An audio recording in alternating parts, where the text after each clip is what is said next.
My son's camera monitor alerted in the middle of the night. I checked it and saw my wife and son sitting on the bed. They weren't my wife and son. I'm a nurse and I currently work nights. It's a total drag, but I'm hopeful I can go to days soon since some co-workers are planning retirements. Anyway, I was working one night when just after 3 a.m, my son's monitor alerted me to sound and movement. No big deal at all. He probably coughed loudly or sneezed or something. He's 3 now, so he generally sleeps all night. I bring it up on my phone, and I see him and my wife sitting on the bed. Again, no big deal. He might have cried out or gotten scared or something. I was about to close the app when I noticed they were acting strange, almost creepy. And when I say almost creepy, I mean creepy as balls. They were sitting on the bed together, both of them just staring up at the camera with blank, emotionless stares.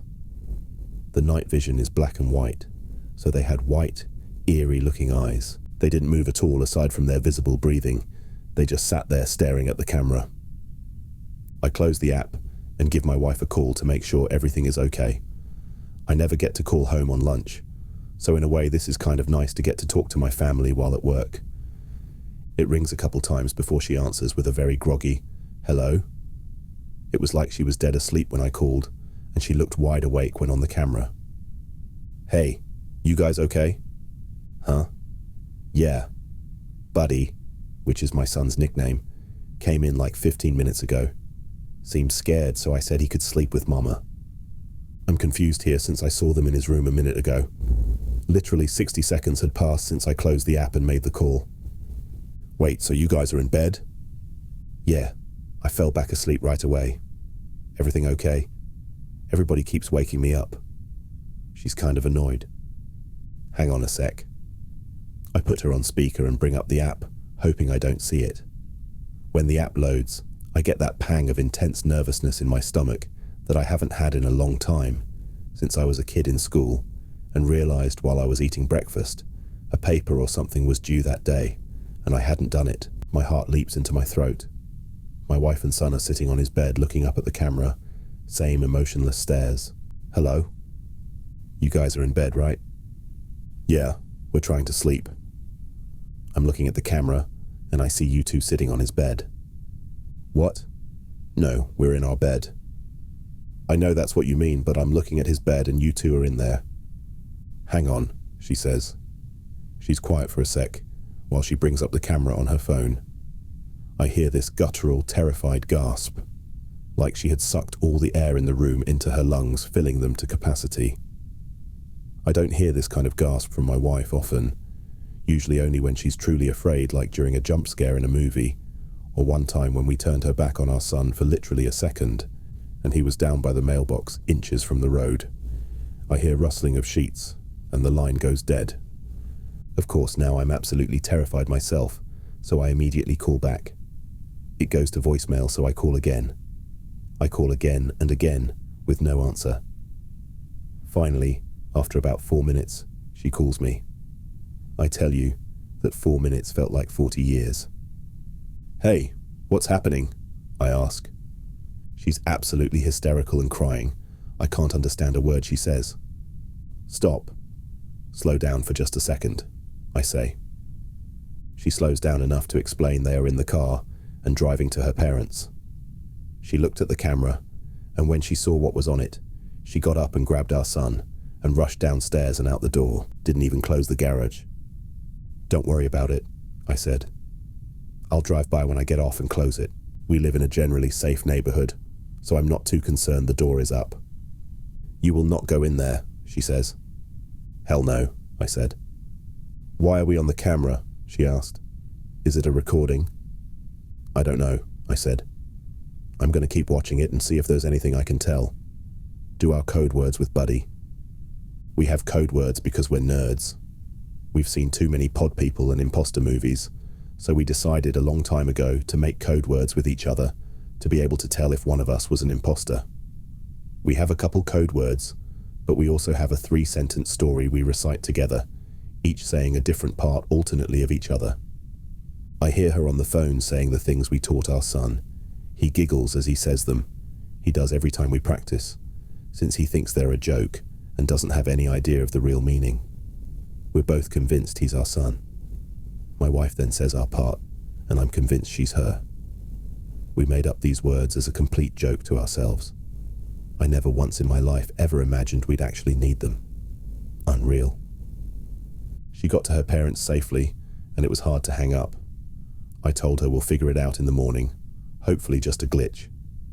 She said she didn't think it was a glitch. When she was running out, she had to run by our son's room, and the door was open. There's a little flashing light on the back of the camera that indicates it's connected to the internet. It gives off just enough light that when she ran by, she thought she saw, out of the corner of her eye, a shadowy outline of what could have been an adult sitting on our son's bed. It sends chills down my spine to think about. Knowing they were safe and out of the house is the only thing that kept me at work that night. It was a long 4 hours, but I kept checking the camera every chance I got. Sure enough, they were still sitting on the bed, staring up at the camera with emotionless gazes. I studied them to see if I could see any pattern, from their breathing to their blinking. Their breathing was steady and looked normal. It was their blinking that would tell me if this was just some kind of bizarre, time-looped freak accident video or not. I intently stare at my phone and count the seconds between each blink, telling myself if this is a loop, then their blinks should be even and occur at the same time each time. There was no pattern to their blinking. It was erratic and random, just as a person blinking should be. The passing hours are what finally sealed the deal, that this was not a weird looped video of some kind. My son's window is visible on camera, and I can see on camera that it is getting lighter outside his room. His curtains keep out just enough light to prevent the camera from exiting night vision, but lets in just enough to be able to tell the sun is rising. I try to figure out what the hell I'm going to do before I leave work. Calling the police comes to mind, but I talk myself out of it. First of all, what am I supposed to say? Someone is in my house that looks like my wife but isn't. Worse yet, what if they are entities of some kind, and the police do go over and it kills them or something? I decide to tell coworker about it. He's a firm believer in the paranormal and might have a suggestion. I show him the video and tell him the story. His initial response of, "That's creepy as fuck," doesn't help much, but he says he wants to go over and check it out. He says we both should to see if not my wife will try and act like my wife. I tell him absolutely not, and he says we should at least go to the house even if we don't go in. I agree on that since I wanted to close the garage. We got to my house and walked around the perimeter first. Not sure what we wanted to accomplish by that, but it felt like something we should do. The curtains were all drawn since nobody was there to open them in the morning, so we couldn't see anything. I went to close the garage and suddenly had this overwhelming urge to go inside and investigate. It was like I just had to know what was going on. So in we went. We walked through the kitchen towards the foyer where the stairs are. It's so quiet in our house right now you could hear a feather drop. Forget the pin. We stop at the bottom of the stairs and wait a few seconds. I look at the camera again, and they are still sitting there. I've never been so scared in my life. My coworker puts his foot on the first step, and I suddenly say, "Stop," loudly. "Forget this. We're out of here," I tell him. "Come on." I start making my way back to the kitchen. We hear a loud creak in the floor from upstairs. It's my son's room. He has a very loud, creaky board right in the middle of his floor that's almost impossible not to step on. My wife and are still deciding if we ever want to fix it because it will alert us if he's ever up to no good when he gets older trying to sneak out or something. "Come on, come on, come on," I yell as I motion for him to move his arse. We're out of the house in about 2 seconds. Out on the street, I check my phone. Now only Not My Son was sitting on the bed, same blank stare. Not My Wife was gone. "Holy shit," my coworker says. "That was stupid as fuck of us. Do not tell my wife we went inside. She would be so ungodly mad if she found out what we just did." I use my garage door opener in my car to close the door. Before we leave, I look at the camera again. Not My Wife is back on the bed with Not My Son, both staring blankly up at the camera, blinking every few seconds.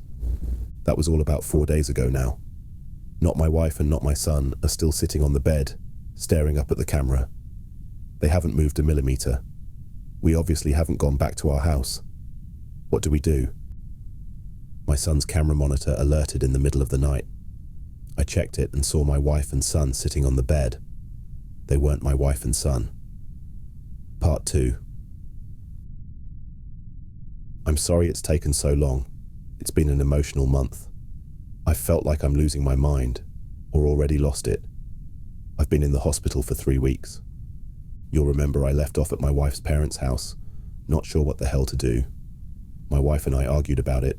My in-laws said, "Call the priest." I told my wife we're calling the cops, and that's it. The day we finally called the cops would be day 6. Not my family was still sitting on the goddamn bed, staring at the camera.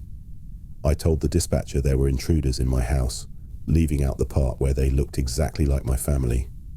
I told her we were out of the house, but I would meet the police there.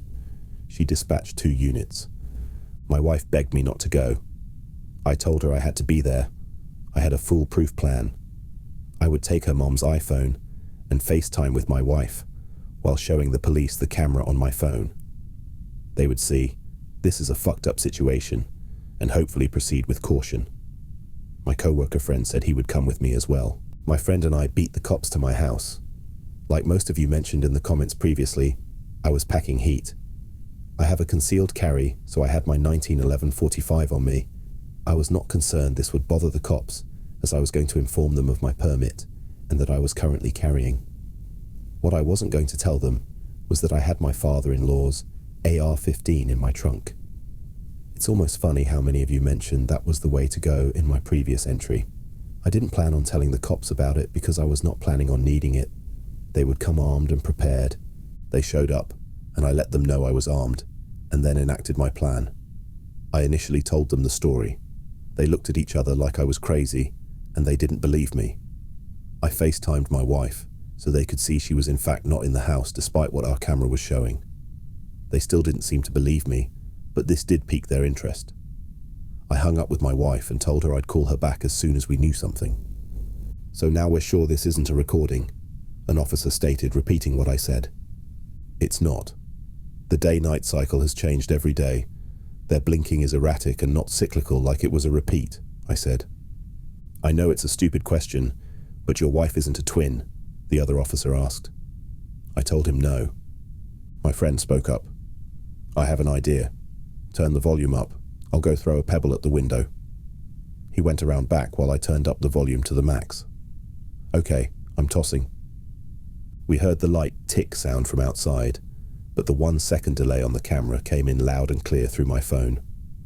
Not my wife moved at the sound of the pebble hitting the window, the first time I'd actually seen her move aside from the time she wasn't on screen, when I initially went inside our house the first day. She turned her head towards the window just slightly, before turning back to the camera. "Okay, so this is live," an officer said. "Okay, sir. I need you and your friend to stay outside here. We're going to go in and find out what's going on here." "Should you ask for more units?" I asked hopefully. "Not at this time. We're going to assess the situation first. They don't appear to be armed, but we're going to be cautious." I opened the garage for them, and they made their way in towards my kitchen door. They radioed dispatch that they were headed in and to stand by. They disappeared into my house. A few seconds after they went in, the camera went out. I wanted to vomit, and I felt like if I put my fingers in my mouth, I'd be able to feel my heart, since it had leapt so far up into my throat. "Shit!" I yelled to my friend. I immediately popped the trunk and got my rifle out and ran into the garage, my friend right behind me. We got inside just in time to hear a low, guttural howl from upstairs, demonic sounding almost, along with raised voices from the police. There were several shots. "Need backup. Shots fired. Shots." He was cut off. "Oh my God," my friend howled. He was scared shitless, but so was I. "God fucking damn it, I knew it," I said, running up the stairs. My son's room is the first one you come to after getting upstairs, so his wall is also what you see as you walk up the stairs. As I reached the top, I laid into the wall with my rifle. It has a 30-round magazine, but I felt like I fired 100 shots. I fired all over the place, knowing full well the ammo would go through the wall like it was paper, concentrating on where my son's bed would be, but also near the door and towards the floor as well, in case whatever these things were thought to duck. We heard shrieks of pain coming from the room, then nothing. My friend and I paused for a minute before deciding to go in because the camera was still out. We heard a whimpering coming from the room. There was a dead cop in the hallway we had to step over. It was awful, and I'll never be able to unsee it. His head was several feet away from his body in the threshold to our guest room. We found the other cop in my son's room right inside the doorway. He had several large holes in his torso, as if he'd been impaled. I immediately called the cops and let them know what happened. When we entered the room, we found the source of the whimpering was not my wife. She was laying on her back on the floor, holding her torso that was bullet-ridden and breathing heavy. The scene was awful. I can hardly put into words how awful it was. I know now, just like I did then, they weren't my family. It shouldn't have been hard. I should have been able to just go in and finish it. But instead, I fell to my knees. Not my wife begged for her life. "I don't want to die, honey," she whimpered. "I wanted to have more kids. I can't die now." I looked over at Not My Son, who had to be dead. He'd taken 2 shots at least to the head, or what was left of it. He had several more in his torso and 1 or 2 on his legs and arms. If you have kids, seeing their lifeless, bullet-ridden body is a special kind of hell. Again, I knew it wasn't my son, but it was. I was going to be sick. I'd killed my family. I turned back to Not My Wife. She was acting just like my wife. It even mimicked her anxiety about death that she has had in the past year or so. "It's not her, man." I forgot my friend was even there. "It's not her. Shoot it." I know what you guys are thinking. How many times has this happened in the movies, and you scream at your TV for the main character to just shoot the imposter because it's not their loved one? I guess movies get it right somehow. I'll never roll my eyes at the character who can't kill an imposter again. "Please don't shoot me," it begged. My hands were shaking as I aimed at it. Why couldn't I do it? I know. I knew. This wasn't my wife. "Listen, man," my friend began calmly. "Look at it. Its blood is yellow. It's not your family." Was it yellow? It was. Seeing my family slain was so traumatic I hadn't even noticed their blood wasn't red. I steadied my aim, and Not My Wife suddenly stopped begging. She began that guttural, terrifying shriek, and something black or grey started to protrude from her mouth, like a tentacle or something, and I fired. At that range, her head more or less exploded. Whatever these things were, they appeared to be mortal. I was still on my knees, and my friend was out in the hallway just outside the door.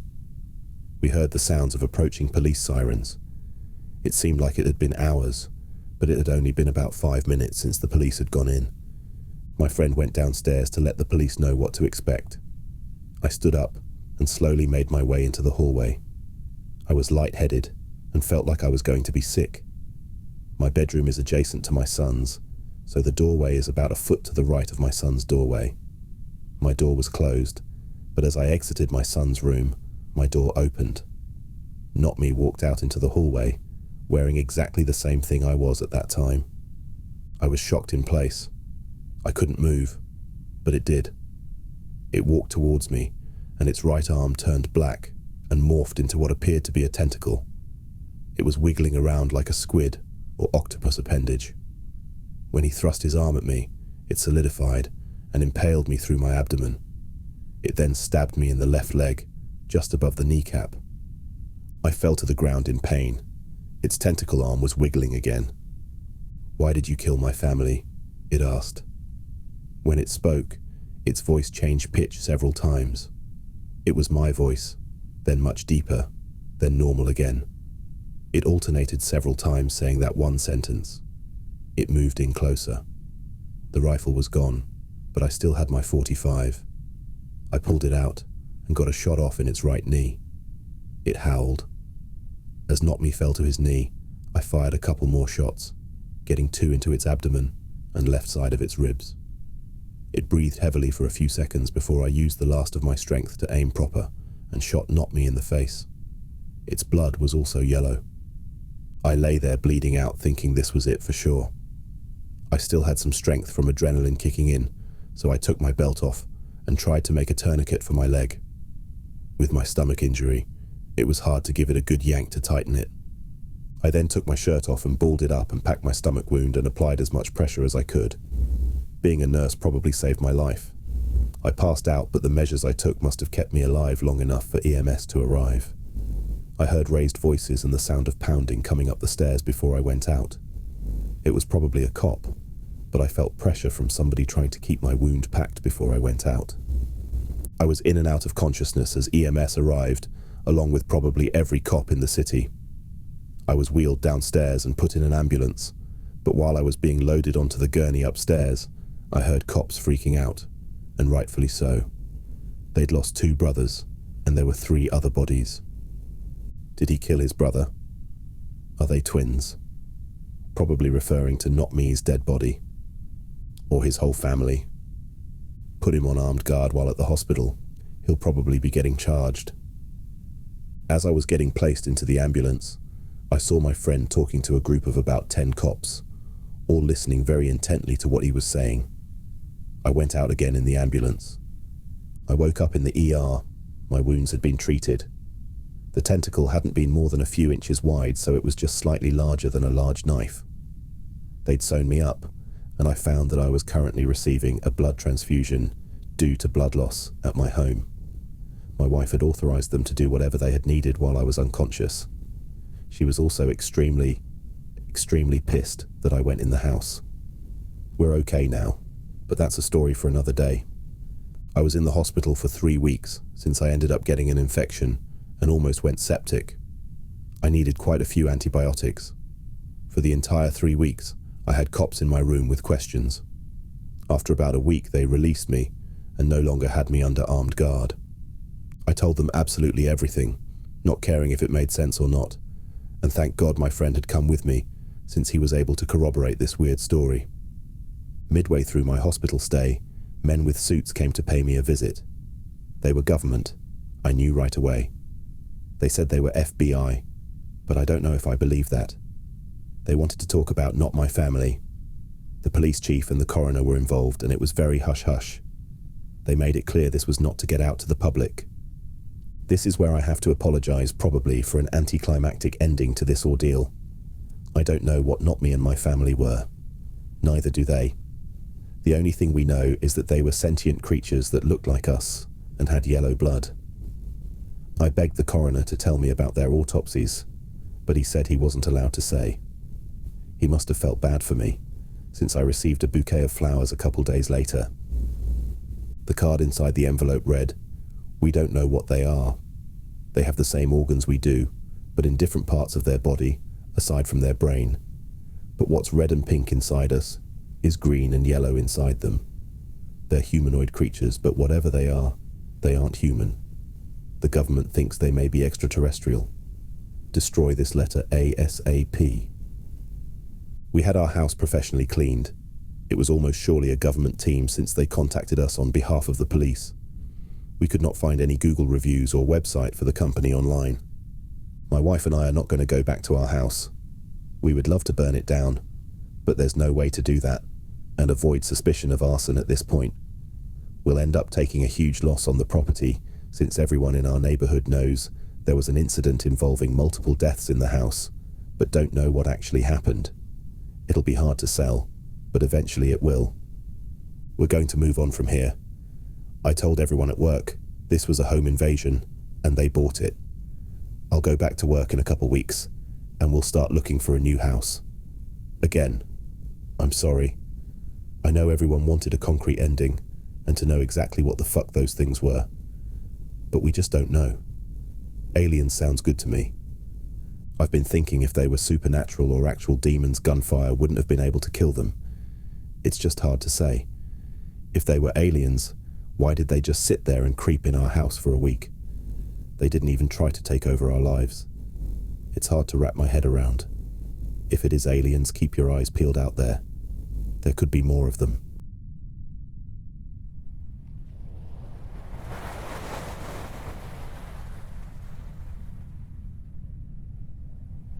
marks the end of this video. Thank you for listening. See you next time.